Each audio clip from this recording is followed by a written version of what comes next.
Do you like books? I mean, really, really like books? Then you're in the right place. Each week, your host, Sam Hankin, interviews the best of today's top-selling authors and the up-and-coming superstars of modern literature. This is The Avid Reader. Here is your host, Sam Hankin. Hi, everyone. Welcome to another edition of The Avid Reader, brought to you by Wellington Square Bookshop. Our guest today is Stephen Porder, author of Elemental, How 5 Elements Changed Earth's Past and Will Shape Our Future. It's published by the Princeton University Press, and it is being released as we speak. Stephen is the Associate Provost for Sustainability and the Acacia Professor of Ecology, Evolution, and Organismal Biology and Environment and Society at Brown. And he's known for his work on tropical forest ecology, nutrient cycling, and human impacts on biogeochemical cycles. So once upon a time, our Earth was completely different than it is now. And soon it may very well be different than it is now.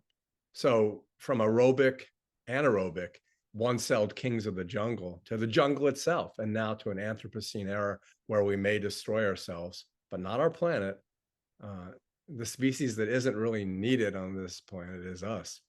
The 5 elements that control these cataclysmic from time to time changes are hydrogen, nitrogen, carbon, oxygen, and of all things, phosphorus.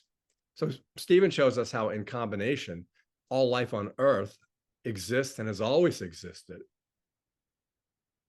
because of those elements. And here in our Goldilocks zone, how those elements have fixed our hands in place and then reshuffled the deck from millennia to millennia. So welcome, Stephen. Thanks so much for joining us.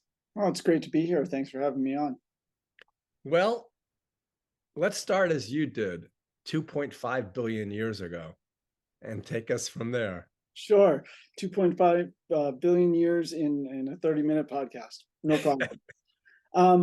So thanks for the introduction to the book. The book is really about 3 things. The first is the story of 3 organisms that have profoundly changed the world. And that's not very many if you think about the fact that life has been on this planet for 4 billion years, almost the entire time that Earth has existed, there's been life here. So 3 organisms that have changed the world, and each of them has a really fascinating story to tell. The second piece of the book, though, is about what links those 3 organisms. And as you mentioned, it's those 5 elements. So why those 5 elements? Because you and me and a fungus and a tree and a whale and every other organism, from the tiniest bacterium to the blue whales and dinosaurs, we're all made of these 5 elements in roughly the same proportions.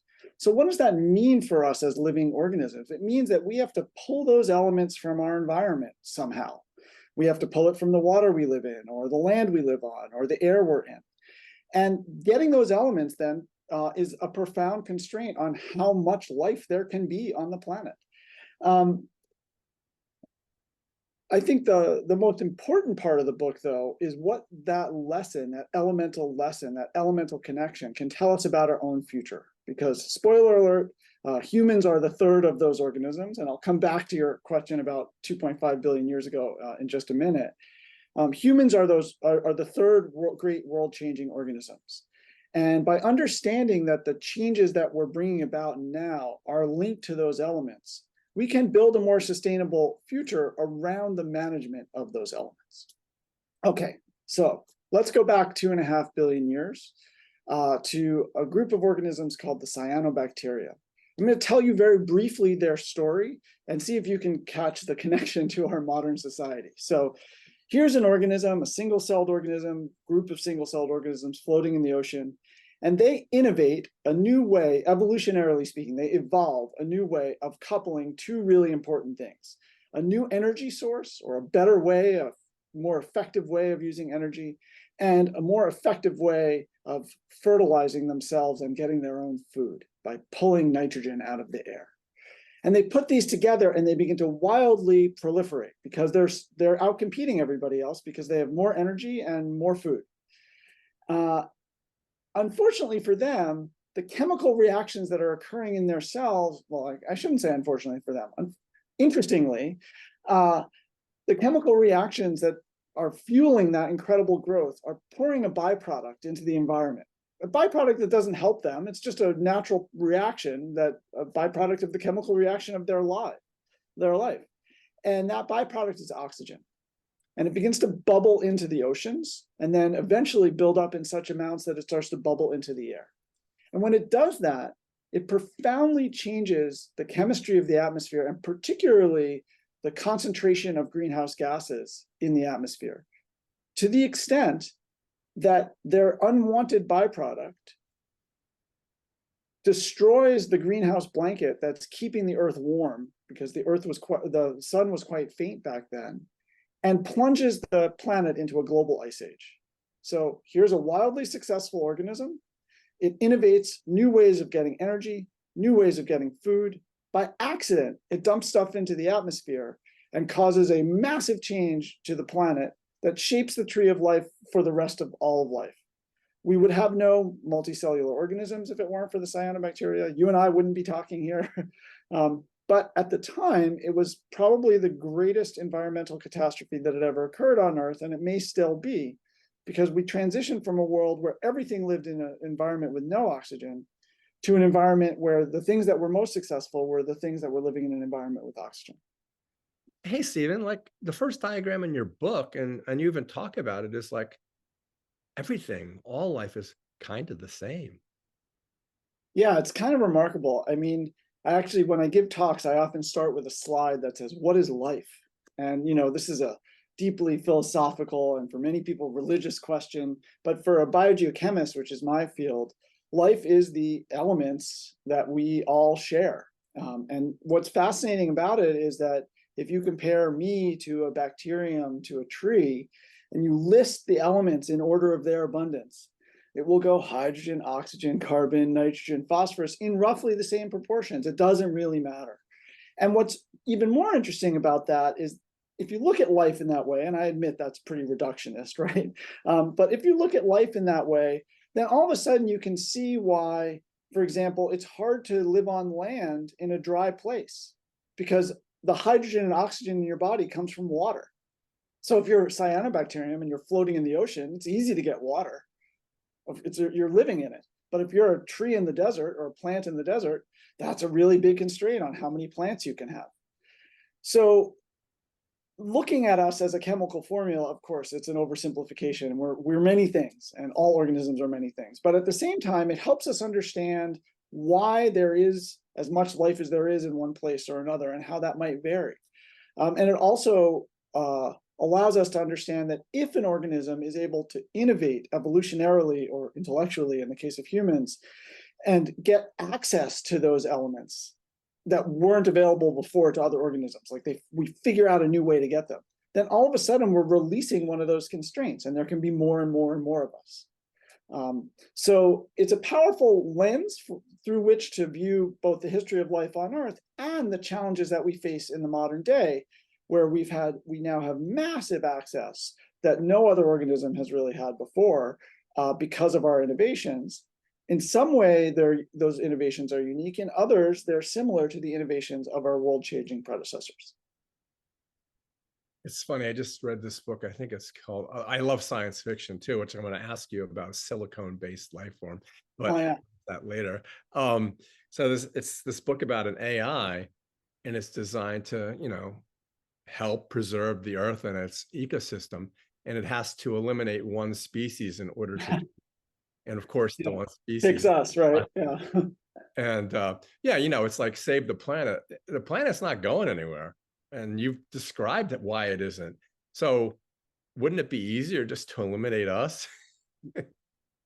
Well, I'm not a big fan of that strategy, I have to say. I think, so you asked me earlier why I'm optimistic. And part of the reason that I'm optimistic is that we are making a lot of progress on a lot of the fronts vis-a-vis these 5 elements. And there are solutions in sight. So I definitely don't think we should eliminate us. I'm very happy to be here. I want my children and my grandchildren to be here. But I do think that we need to transition our society from essentially managing the Earth by neglect. We're getting what we want out of it without any sort of real effort to control the unintended consequences.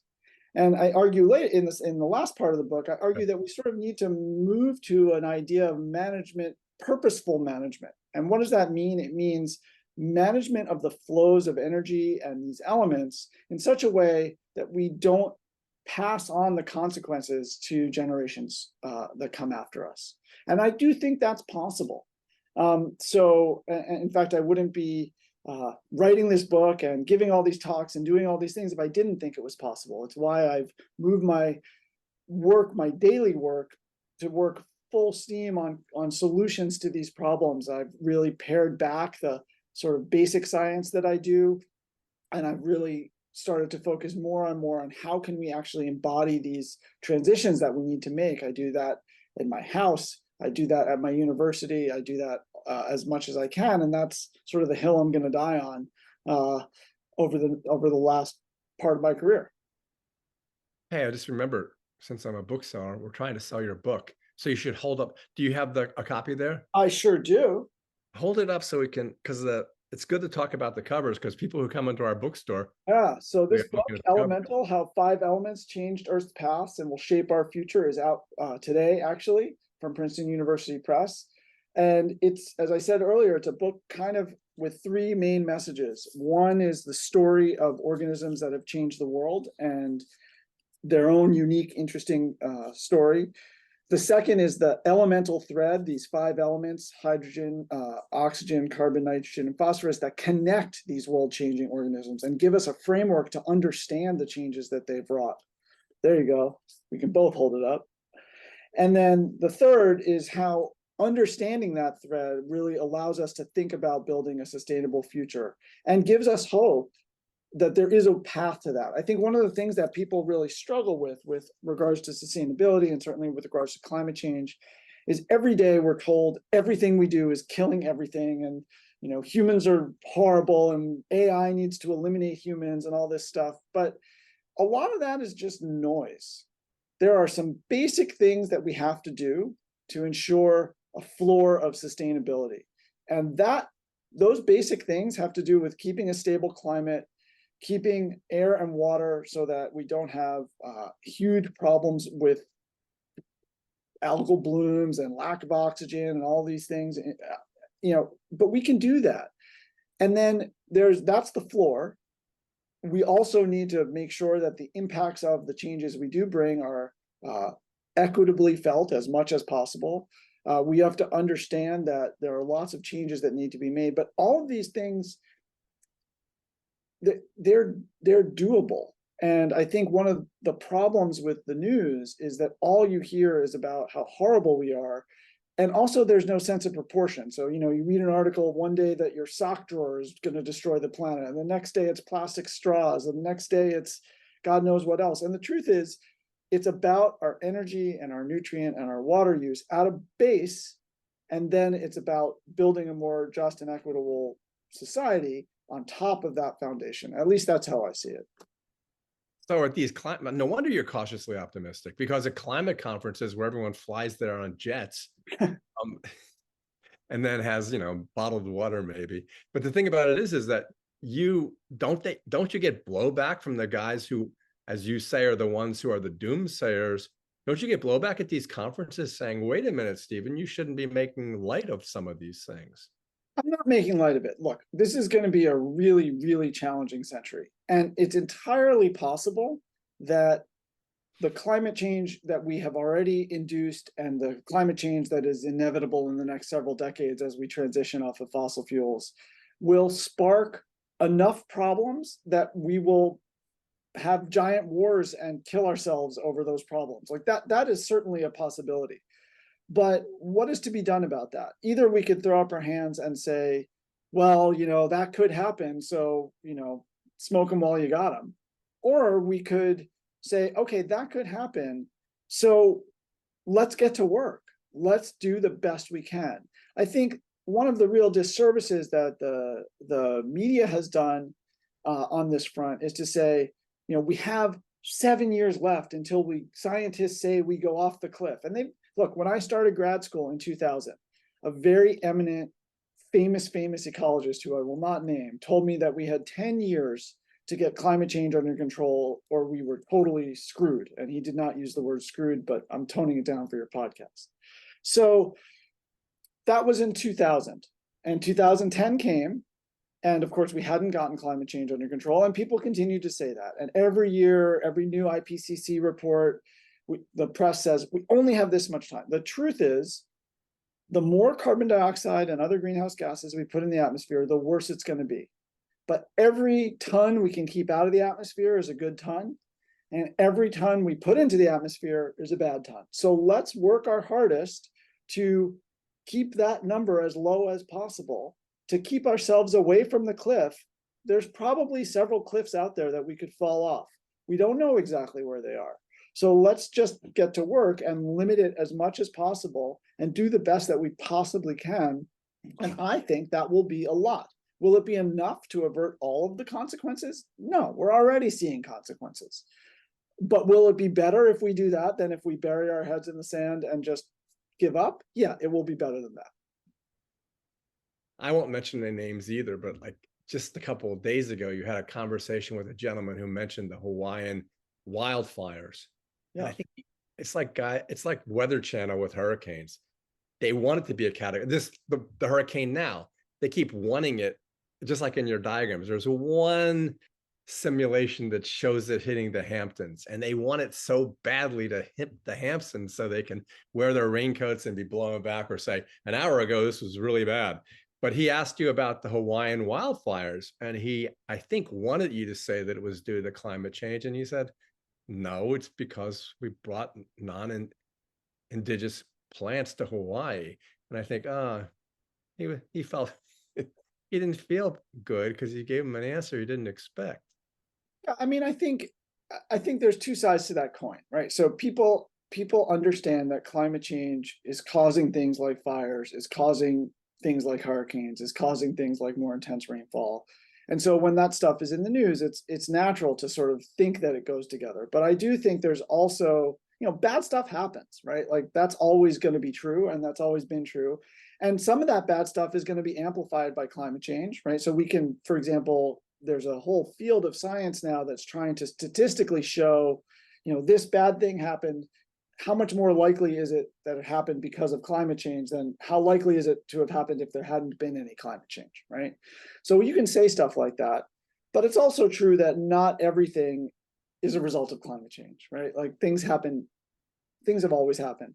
I think the challenge, of course, is that it is true that droughts and heavy floods and things like that are going to be more common as a result of climate change. And obviously heat waves are going to be more, even though there used to be heat waves in the past, now there are more heat waves and they're bigger, right? So in the case of Maui, I don't, that as far as I understand, that is not, it's a horrible thing, but it was not climate related. It was mostly human failure combined with high winds and non-native grasses that burn easily. That's my understanding. But I understand the sort of desire, or not the desire, the mindset, right? We're inundated with the fact that climate change is causing these kinds of things. So it's a natural thing to wonder. It just, in my opinion, doesn't happen to be the case in Maui. Well, I think another pictorial way in which you give us the ranges is like, I guess when you're talking about people who live close to coasts, and you talk about maybe, in a decade or so, there'll be 1 billion people, 1 out of 7 or 8 people going to live there. And then you show your graph like, okay, this is what happens if it goes up 3 degrees, this is 4 degrees, this is 5 degrees. And, if it's 8 degrees, yeah, Florida's gone. But Florida will be gone before 8 degrees. I mean, 8 degrees. Yeah.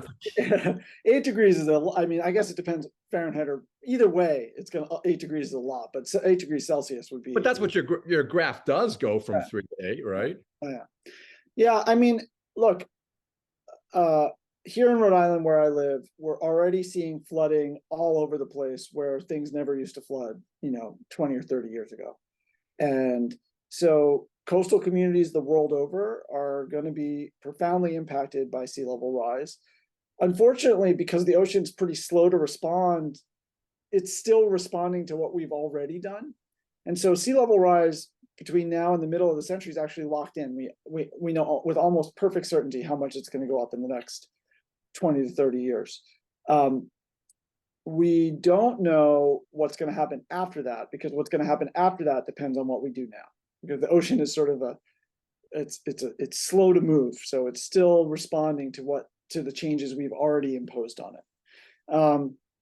But for the atmosphere and for the temperature in the air, it will respond pretty quickly. If we can drop emissions quickly, then it will respond pretty quickly. So yeah, but like okay, here's an example. Okay, so the North Pole is white, so it reflects sunlight.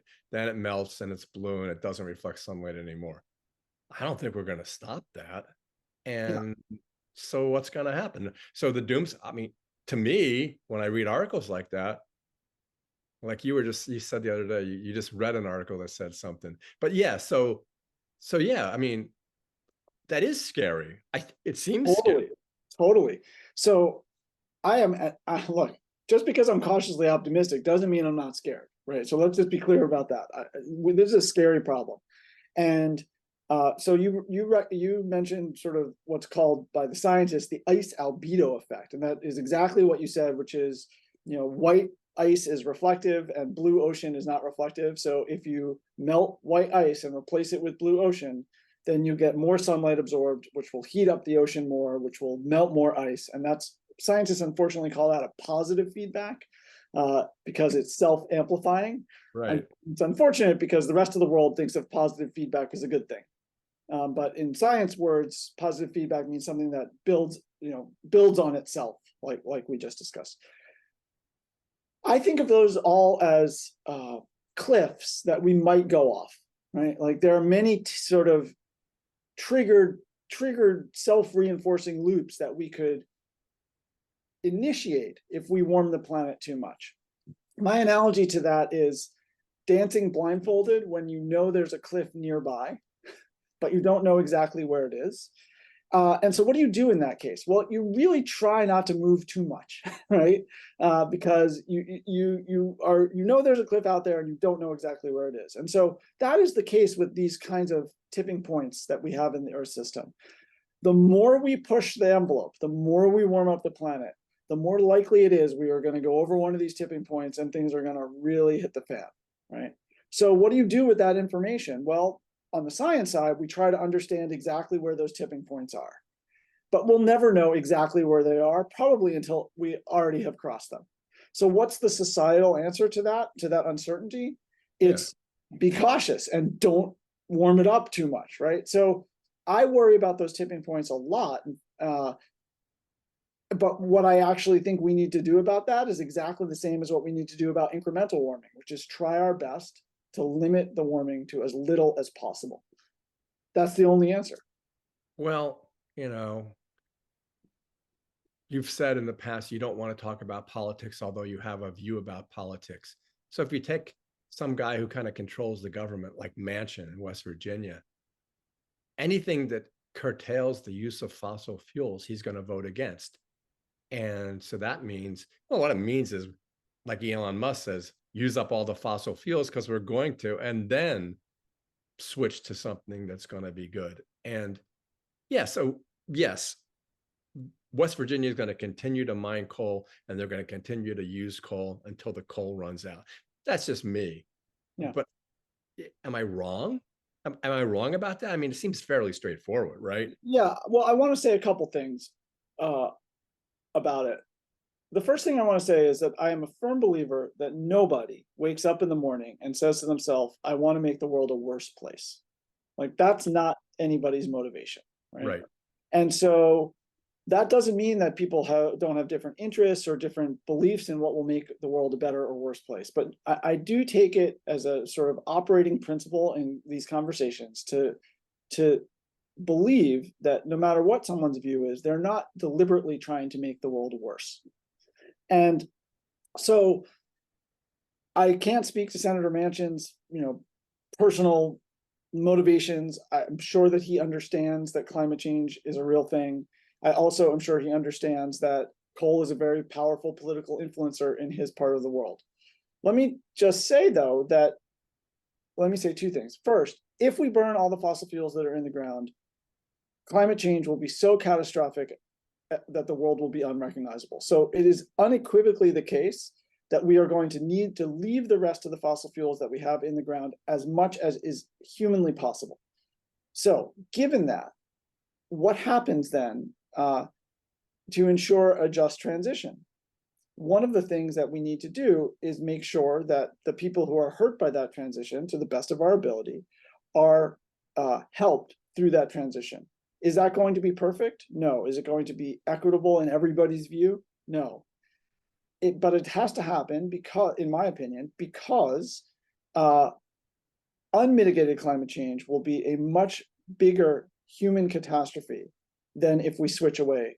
Now, that doesn't help a particular individual, and so we need a social safety net. Now, let me come back to this other thing about West Virginia is going to continue to build coal. Actually, West Virginia is starting to build solar panels and battery factories. And so coal is not really financially viable for very much longer. It's already more expensive than natural gas. So coal is on its way out. We're producing way less coal and burning way less coal than we used to. China's been building a ton of new coal-fired power plants. They're not running them all the time because they have so much solar coming online. So are we going to continue to burn coal for a while? Are we going to continue to burn gas? Probably for a while longer. Is wind and solar and storage going to overtake them relatively quickly in cost and in use? Yes. And so the question is, how do we make that happen faster? Part of that is economic, part of that is political, and part of that is social. Everybody wants energy that doesn't cause pollution, right? But everybody also wants jobs and well-being for their families. And even though there are more people employed in renewables in the United States than there are in fossil, and certainly will be in the coming decades, that doesn't help the person who's worked in a coal mine for the last 30 years, right? They're not going to be trained as a renewables installer for the rest of their career. So these things are things we need to deal with. And again, I don't think it does much good to demonize people who have different visions of what's important. I think what we need to do is understand that this transition, the fundamental limits of the Earth system cannot be pushed around or manipulated politically. They are the constraint. And the only way to stay away from the cliff is to stop burning fossil fuels. And politically, that's going to be a bumpy road. It's already been a bumpy road, but we're making progress, and I hope we continue to make progress. And I'm going to continue to work to it. And if I fail, and we all fail, that will be very bad. But that's not going to discourage me from trying. Right. And then you will have done your best, which is what the only thing we can all hope to do is our best. And then let's go back to the real science of the book, because that's my favorite part. But the last question, the one, I've played devil's advocate all my life. It's just the way I'm built. It's not pleasant, but yeah. So the only thing that's really convinced me of your point is if it's a natural progression that's driven by, follow the money. If it's driven by money, if it's driven by the economy, I honestly do believe that you're right. Yeah. Like what you were saying as examples in West Virginia, or geopolitical aspects of it. I think if it's just like minimum wage, Congress screwed around for decades trying to raise minimum wage, and then COVID and its paradoxes have you making more money at a target than you ever would have expected to make. That's exactly. So, I guess what I would say is, what? It's driven by economics for sure, but government puts its finger on the scale of economics all the time. We subsidize oil, we subsidize car infrastructure, we don't subsidize, we don't put a tax on carbon, for example. But I will say, many big governments are now subsidizing clean energy a lot. So much so that China's solar production we're slapping tariffs on Chinese solar panels because we think they're subsidizing their solar industry too much, right? And the Inflation Reduction Act is the reason that there are batteries being built in West Virginia. So government So yes, people respond to economics. You're not going to ask people are not going to buy wind energy that costs 10 times more than coal energy. I don't, it's clear that we're not. Some people may, but not enough to make a difference, right? But government sets the rules of the market. And so it's not just about the dollars and cents that a consumer pays. It's about the infrastructure, the government regulation that sets those prices. Right now, we are spending billions and billions of dollars subsidizing oil and gas and coal. And we're shifting to subsidizing, for the short term, things like electric vehicles. And I'll give you a great example about electric vehicles. And this is another reason to come back to why I'm a little bit optimistic. If you had asked 15 years ago whether gas cars were on their way out because there would be a better product on the market that people would like to drive more, and by the way, it would be cheaper, and by the way, it would be cheaper to maintain, and by the way, it would have 75% lower emissions. 15 years ago, we would all have been like, nah, that's not going to happen, right?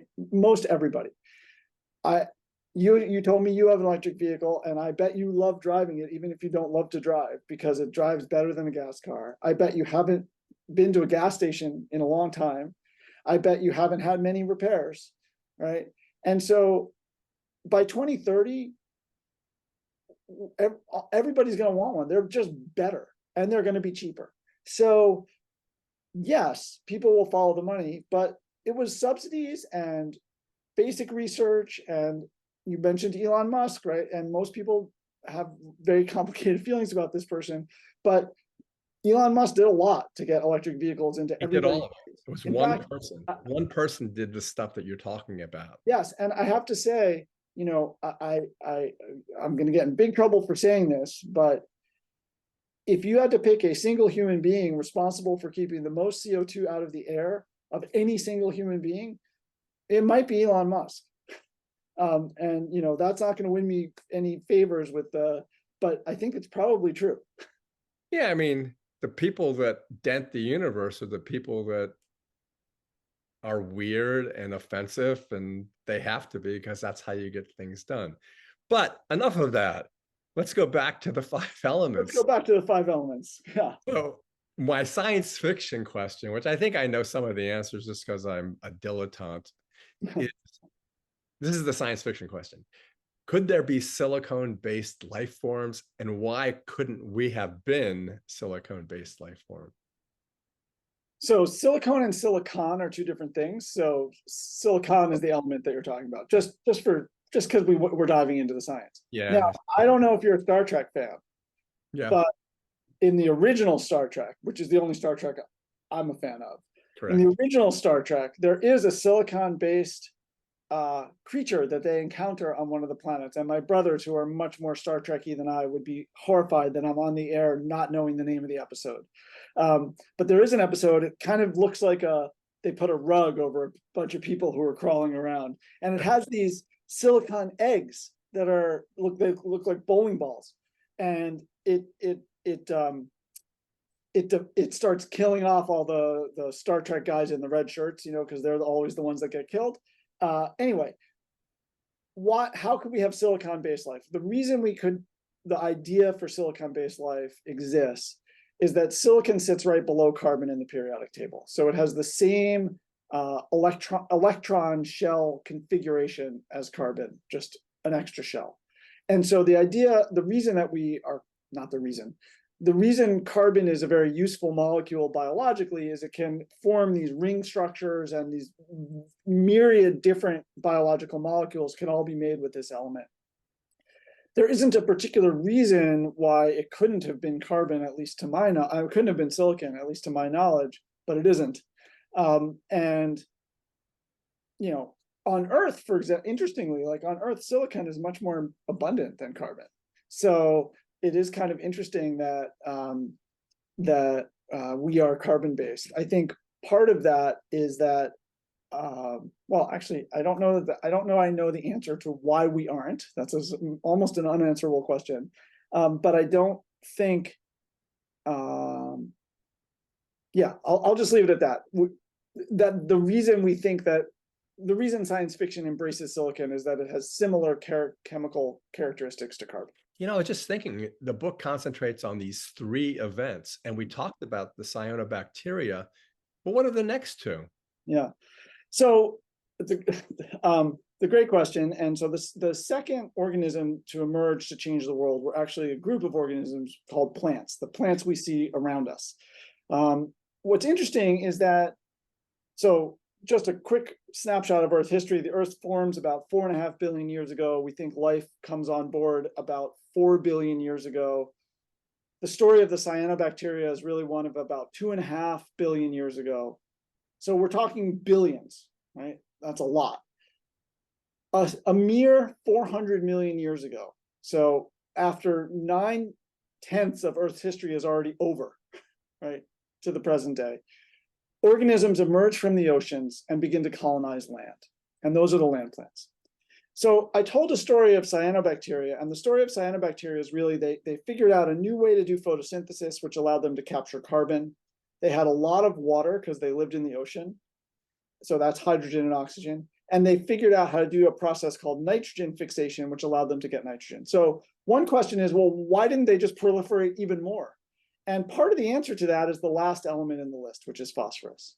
Phosphorus does not occur as a gas. It's not in the air. And there's not a lot of it dissolved in water. Where it is stored in rocks.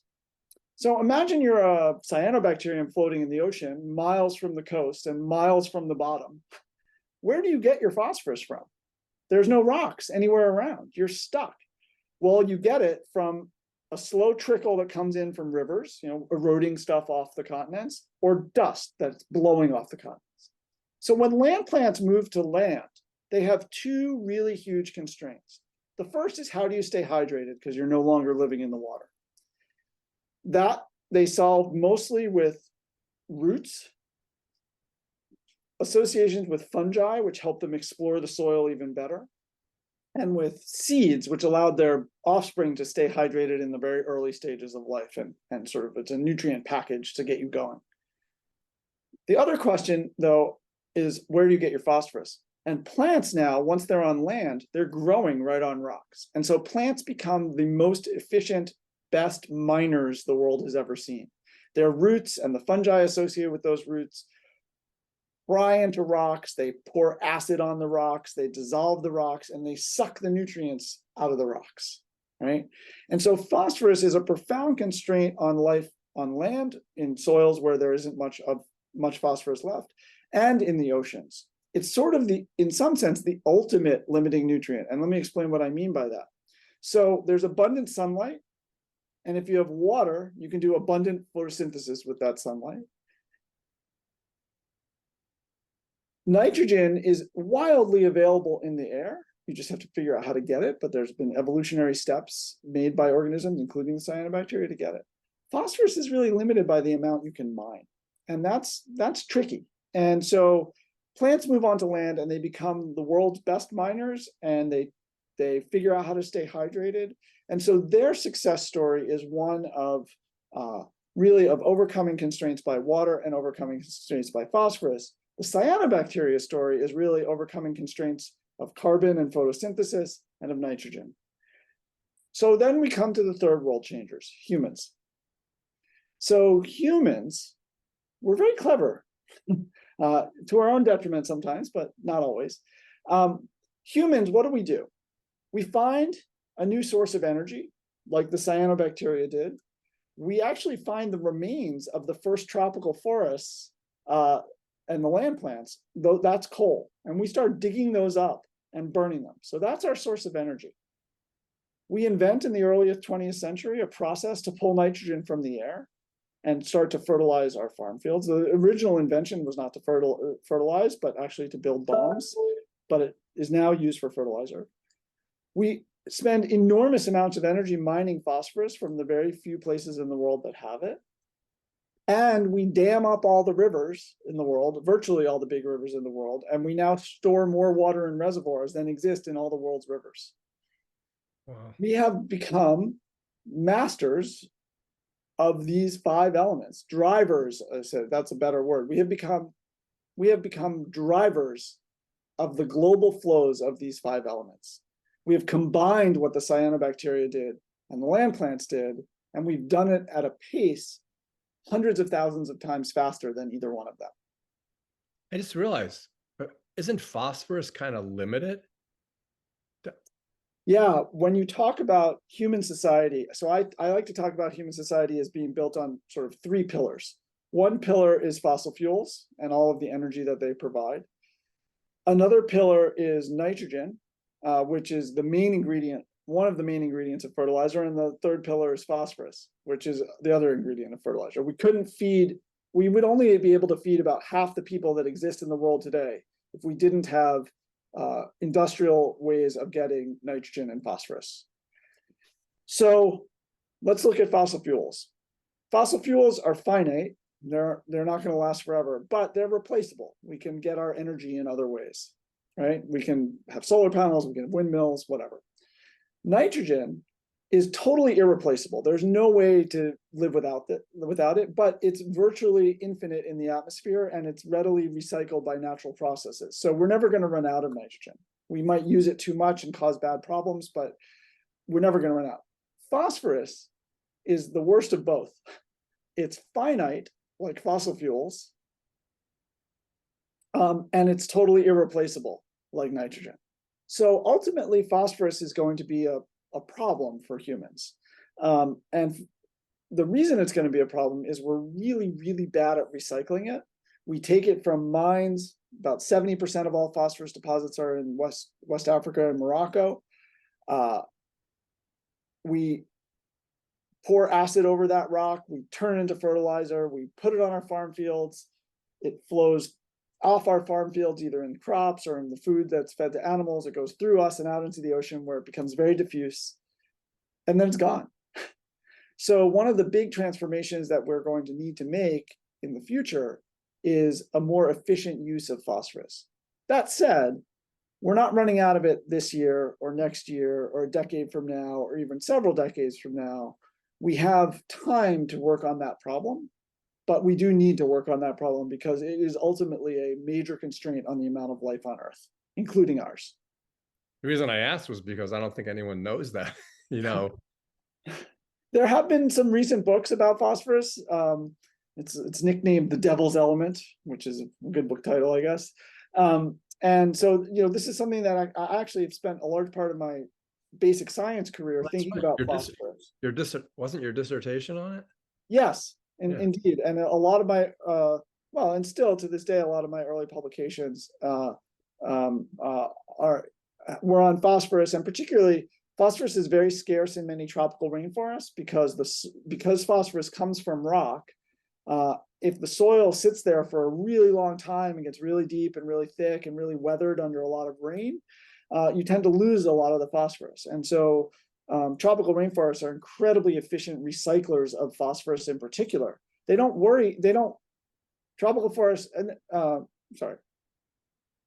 rainforests are particularly good at recycling phosphorus. And they are so because it's a scarce element that limits their growth. And so they're very efficient in that way. And so humans have learned from that, actually. If you look in the Amazon now, the southern Amazon in particular has been cleared for huge soybean fields, almost unimaginably big soybean fields. For many, many years, it was thought that the soils there were no good for farming. And the reason they were no good for farming is because there wasn't enough phosphorus. And what people have figured out, to the detriment of the Amazon, is that if you dump enough phosphorus fertilizer on those incredibly quote unquote poor soils, soybean crops will grow just like they're in Iowa. The trees, of course, already quote unquote know how to grow there, and they do that by intensive recycling. As we wind down, I guess in conclusion, I would ask you this, because we just talked about phosphorus and it put me in mind of it. So of the remaining 4, it seems like when we're talking about climate change, it's just carbon. Am I right? You're mostly right. So carbon is at the heart of the climate change problem, and that's actually much to our benefit. And let me explain why. if you're a cyanobacteria, to go back to that ancient example, and you want to have 2 cyanobacteria instead of 1, you produce double the amount of oxygen. It's just part of the cellular machinery, right? Humans actually don't need that much energy to run our bodies. There aren't that many of us, right? There are 8 billion people is compared to the number of bacteria in the world or whatever. It's just like we're a small amount of the living matter on Earth. Almost all the energy we use is outside our bodies to power the lights, to power the cars, to power the airplanes, to power society outside our bodies. That's a huge benefit because we don't need to disturb the carbon cycle in order to get that energy. We have now alternative ways to get it. So there can be 8 billion of us using a whole lot of energy. As long as we don't use energy that produces carbon, we can mitigate this the climate effect of what we're doing. That wasn't true for the plants, and it wasn't true for the cyanobacteria, because with each extra one of them, they had another effect, an additional effect on the carbon cycle. We can decouple ourselves from the carbon cycle, and we're doing that by producing renewables and reducing our amount of fossil fuel combustion. So that's one of the, to come back to being optimistic, we are biogeochemically fortunate. I know people don't really think about the word biogeochemistry, but we are fortunate in that the vast majority of our energy use is not for our bodies, not for our food and nutrition and moving ourselves around. It's for the rest of society. And that energy can be replaced. And therefore, the carbon effects and the climate effects that come with it can be diminished. You know, I always try to end these interviews, but then say something, and that makes me think of another question. Sure. You know, you got to end them. But anyway, it goes back to your cautiously optimistic thing. And I think we talked about this off the air before we started. You know, again, because I'm always fatalistic, I think I said to you that there's no civil discourse in this country. And we talked about who's going to read this book. And again, it goes to me as a bookseller and hand selling this book out front. So when someone comes in who's a Republican, sometimes I just kick them out, say, I'll give you $20 if you leave, because I will. I just can't handle it. But in this case, I think I can easily say, look, I know you've heard, as you say, the doomsayers, everything we do is destroying us. The thing about this book is that it gives both sides of the story. Yes, we are doing things that are completely wrong, but it's not literally and figuratively the end of the world. Yeah, and there's a path forward, right? Right, exactly. It's not. And the other aspect of the path forward is that, you know, when people have in mind that they want to get something done, they generally get it done. And it sounds like what you say, you know, you're going to be on top of the hill and this is going to be your life. I think if more and more people decide, hey, you know what, I'm going to devote a lot of my time for the rest of my life. You'd said, you know, your working life is 20 to 25 years, but during that time, you're going to continue to work hard on this problem. And I think that's the thing that will sell this to the other side. Yeah. Generally, when you write a book that talks about things that all of us agree to, this one side, no one else is going to read it. And right-wing Republican is going to watch Saturday Night Live. They're going to listen to Tucker Carlson. But I think in this case, I think that I think there's a good reason for everybody to take something from this book, whichever side you're on. Yeah, thank you. I don't think of it as a book that has sides, and you know, I think that people are curious about the world we live in and how it works, and there are connections that can be made. I really profoundly hope that that people can read it, enjoy it, learn something new, and see a path forward to something that makes sense to them. And I guess I would just, you know, you said, I'm going to continue to work on this for my career, and everybody should. I think no matter what political side you're on, every politician and every person says, I believe in our ingenuity. I believe in the hard work. Well, yeah, goddammit, we can do this. Like, this is not that hard. I was thinking about it this morning on my walk into work and thinking about how, you know, it's hard to quit smoking. It doesn't mean that you shouldn't try, right? And even people who are smokers, most of them kind of say, well, yeah, I should quit. I want to quit, right? The tobacco industry spent a lot of time trying to convince people that it was actually harder to quit than it actually is, right? Because, oh, it's too hard, don't try. I believe in our ingenuity. I believe we can do this. I believe that this is a solvable problem because at its heart are problems that we've already begun to solve. And I believe it's going to be hard. And I believe there are physical limits to our system. And I believe that's reason to work more urgently and be more passionate about it, not less. So I guess that's the message I would leave with. We can do this, and let's just start trying and stop arguing. No, but thank you so much for doing this. Thank you for writing the book. It'll be there. Well, now legally I can put it out, but I always put them out early anyway. Yeah, I hope you sell them a lot, and thank you for your support. This is my first book. I don't really understand how the whole game works, but it was fun to write, and I really appreciate you taking the time to read it and talk to me about it. So okay, I'll do my best to sell it, and I think it should be easy to do. So thanks, Stephen. Great. Thank you so much. Have a great day. Nice to meet you. Nice to meet you too. Bye-bye.